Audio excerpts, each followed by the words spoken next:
Hi everyone, today I'm going to share about my journey of applying eHO at home. Before that, there are a few things to check out prior to the day of eHO application. Here are some suggestions that I have for you to check out. First is to register. Second, enable autofill. My web browser has enabled autofill itself, so when I have already keyed in the details, I no longer need to key in the second time every time I open the same web page.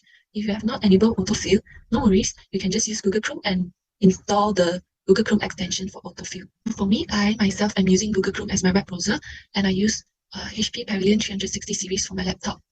The third is to check your internet connection. You can feel free to click down below for the speed test. These are the specs for my internet connection on the day of eHO application itself.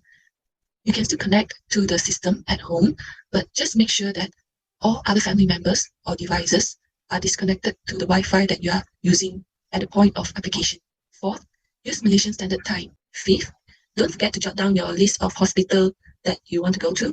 And for me, myself, I wrote down my list of hospitals and put it beside me just in case I panic and forget my choices. There are a total of 4 sections to fill in for the E-Housemen system.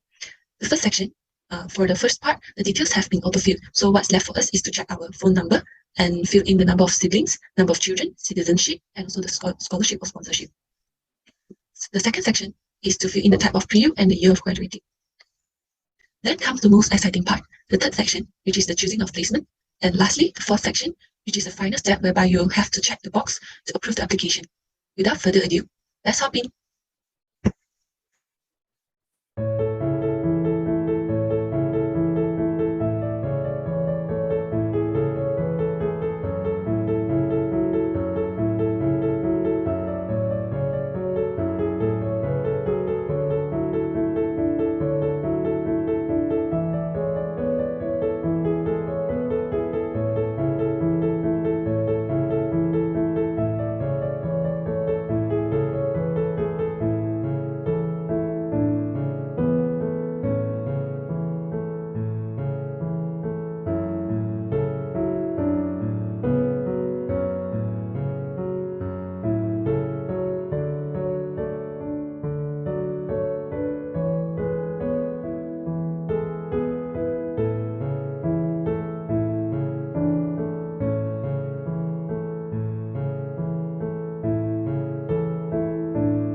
After going through the application for eHousemen, I find some tips handy, and I hope this would be useful for you too. First and foremost, don't forget to pray. Second, stay calm. Some of my friends have problem with viewing the empty slots of hospital available. So what they did was they refreshed the page, and after some time, they find that their desired hospitals pop up again with the empty slots available. My third tip would be to prepare a list of hospitals that you're interested in. If the desired hospital is not having empty slots this time round, be prepared to move on to your second and third choice. You may feel free to check some useful information in the Telegram groups recommended for HOs. I've attached a link down below. Feel free to check out later in the description. Next, familiarize yourself with the section in E-Housemen system.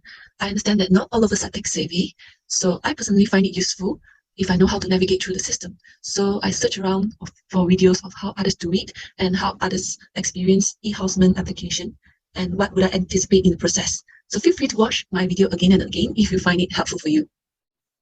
Fifth, use Malaysian Standard Time. The system will open on the dot according to the clock display. So you can either open it in a separate device or in a separate tab to know the accurate timing on when the system will open. Other than that, I would also recommend to open the E-Housemen system in 2 to 3 tabs, just in case if one of the tab crashes, you can just move on to the next tab. Fortunately, this did not happen to me, so I just opened 3 tabs at most. Tip 7. When you're in section 3, choosing of placement, choose the state of placement first so that you will narrow down the selection of hospital and you will be able to search your desired hospital even clearer and better. Tip number 8. Backup computer, in which I did not prepare at all. Thank God it all went well. My last tip, very last tip, number 9. For those who did not get their desired hospital or the hospital that they would like to be placed in is no longer available, no worries, take your time to make sure that you do not regret your choice. Wait for a moment, maybe the empty slots will pop up in a moment later, or take your time to consider deferring. You can refer to the guide sent via email for more details on deferring and also the duration of deferment. That's all from me today. If you find this useful, please click the like button. Feel free to subscribe. Bye.